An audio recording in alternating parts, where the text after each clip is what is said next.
সবকিছু জিনিস নিয়ে আমি বাড়িতে চলে এসেছি। এদিকে দেখো আমার মামির ছেলে মানে আমার ভাই সবাই মিলে আমরা বেলুন ফোলাচ্ছি। আর এদিকে আমার দাদা আরেক দাদা দেখো বিছনায় শুয়ে পড়েছে একদম। আর এটা হচ্ছে আমাদের ফাইনাল ডেকোরেশন। কেমন হয়েছে তোমরা নিশ্চয়ই জানিও। তো এইটা হচ্ছে এখানে চুনি লাইট দেওয়া ছিল, সেই ক্লিপটা আমার নেওয়া হয়নি। তো এই দেখো দিদিমার ফ্রেন্ডসরাও চলে এসছে, আমাদের রান্নাবান্না সব কিছু কমপ্লিট। আর এদিকে সবাই এই দেখো এখানে রান্না হচ্ছে, এই যে আমার দিদিমার সব ফ্রেন্ডস। তো এখানে ফটো মটো তোলা হয়েছে। আর এদিকে দেখো ফাইনাল কেক কাটিংয়ের সময় চলে এসছে। তো এই যে আমার দিদিমার সব বন্ধুরা এই যে এখানে আছে, আর এখানে বাড়ি ভর্তি সব লোকজন। তো কেমন লাগছে আমার দিদিমাকে নিশ্চয়ই তোমরা জানিও। আর এদিকে দেখো দুটো ছুরি দিয়ে দু হাত দিয়ে কেক কাটছে।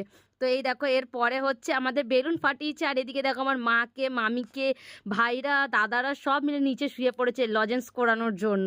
তো এখানে তো সবাই খুবই মজা করছে, আর আমরা ফ্যামিলির সাথে মজা করতে একটু বেশি ভালোবাসি, কারণ আমাদের কিছু হলেই সবাই একসাথে হয়ে আমার দাদারা, মা